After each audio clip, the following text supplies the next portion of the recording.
जब मुंबई जाते हैं वहाँ अपनी सफलता को तय करते हैं, तो वो उन युवाओं का जो सपना है वो आजमगढ़ में भी पूरा हो, इसके लिए आपके पास रोड मैप होना चाहिए कुछ। बिल्कुल एकदम पूरा रोड मैप तैयार है। और सबसे बड़ी बात ये बात कि हमारी भोजपुरी भाषा जो है वो इतना मीठी भाषा है कि हम अगर कहीं कर्नाटक में चल जाएं, बंगाल में चल जाएं, गुजरात में चल जाएं, महाराष्ट्र में चल जाएं, तो वहाँ के लोकल लोग भी कहेला कि भोजपुरी फिल्म हम भी देखते हैं। हम पूछते कि समझ में आता है, बोले हाँ, देखते देखते अब सीख गए। और देखिए ये भोजपुरी की मिठास है कि अभी वो गाना रहे जान मारे जान हो मरून कलर सड़िया, और ये 1 महीने तक नंबर 1 पे ट्रेंड किया है पूरी दुनिया में। तो आप समझ सकते हैं कि भोजपुरी भाषा का क्रेज क्या है। और आने वाले दिन में आप देखेंगे कि हजारों निरहुआ इसी आजमगढ़ से निकलेंगे। ऐसे जितने कलाकार जो बनना चाहते हैं, फिल्मों में जाना चाहते हैं, उनको कहीं जाने की ज़रूरत नहीं पड़ेगी, वो सब यहीं आजमगढ़ में मिलेगा। क्योंकि आजमगढ़ में हम लोगों ने प्लान बना लिया है कि यहाँ डबिंग करनी है तो भी आजमगढ़ में हो जाएगा, आपको प्री प्रोडक्शन करना है वो भी यहाँ कर लेंगे आपको पोस्ट प्रोडक्शन करना है वो भी यहाँ कर लेंगे आपको शूटिंग करनी है वो भी कर लेंगे। मतलब पूरी फिल्म बनाने का जितना माध्यम है वो सब हम यहीं बना रहे हैं। और आने वाले दिन में आप देखेंगे कि कोई फिल्म बनाने के लिए अगर सोचेगा तो वो सिर्फ और सिर्फ आजमगढ़ में सोचेगा। भोजपुरी का आलम यह है कि आप चूँकि भोजपुरी स्टार हैं, तो डिम्पल जी 2 दिन पहले आई तो उनको भोजपुरी में भाषण देना पड़ा कि कैसे आपको काउंटर किया जाए। इसलिए एक और सवाल मैं करूँगा, असम में एक जगह है डिब्रूगढ़ जब नदी पार करके मैं गया, वो ट्रैवल बेल्ट है, वहाँ एक तरफ से दुकानें जितनी थी, हर दुकान में भगवान राम के प्राण प्रतिष्ठा कार्यक्रम से जुड़े भोजपुरी के गीत बज रहे थे। तो ये आपके कंधे पे जिम्मेदारी है कि आजमगढ़ और आसपास पूर्वांचल के जो जिले हैं वहाँ के युवा निरहुआ बनने का सपना देख पाए।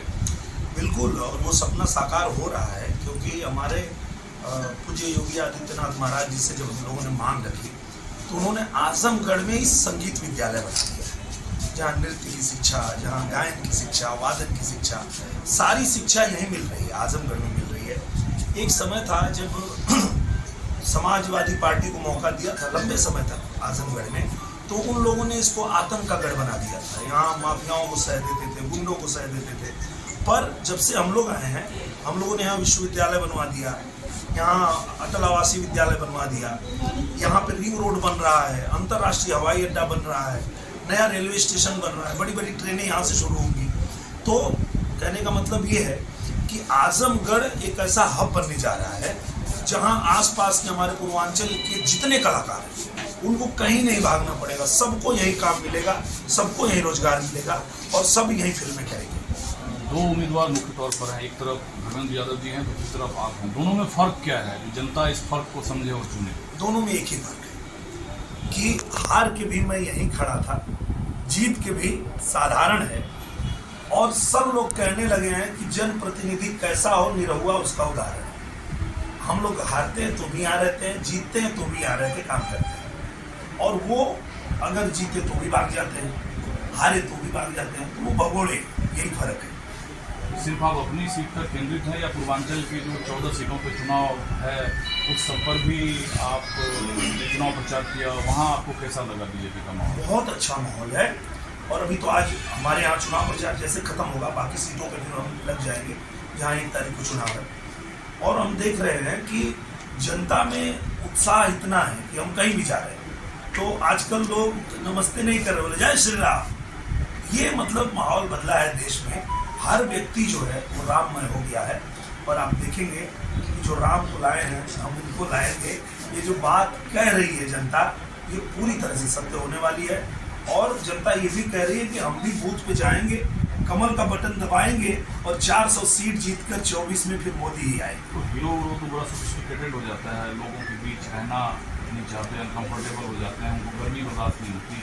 लेकिन आपको लगता है जब आप आजमगढ़ छोड़ के मुंबई गए थे और आज उसमें ज़्यादा फर्क आया नहीं है? नहीं, फर्क नहीं आएगा, क्योंकि हम लोग मिट्टी में रहने वाले लोग हैं। हमने खेती भी किया है, हमने गाय भी चराया है और हम यहाँ किसानी करके उसके बाद गए थे। तो वापस जब उसी में आए हैं तो हमको कोई दिक्कत नहीं होती है। जो भी हमसे मिलने आते हैं हमको लगता है कि हमारे चाचा आ गए, हमारे भैया आ गए। हमारी माँ आ गई, हमारी चाची आ गई, मौसी आ गई, सब परिवार ही दिखता है। मुझे कोई दिक्कत नहीं होती। हाँ, दिक्कत किसको होती है? जो राजा के घर में पैदा हुआ है। वो कहते हैं अखिलेश यादव कि पता नहीं बीजेपी वाले गर्मी में क्यों चुनाव कराते हैं, उनको गर्मी लगती है, हम लोगों को कोई दिक्कत नहीं है। हम तो पूरा दिन दोपहरिया में पूरा खेत खलिहान में गांव में जा रहे हैं, सबसे मिल रहे हैं। एक चीज़ आपने देखा होगा कि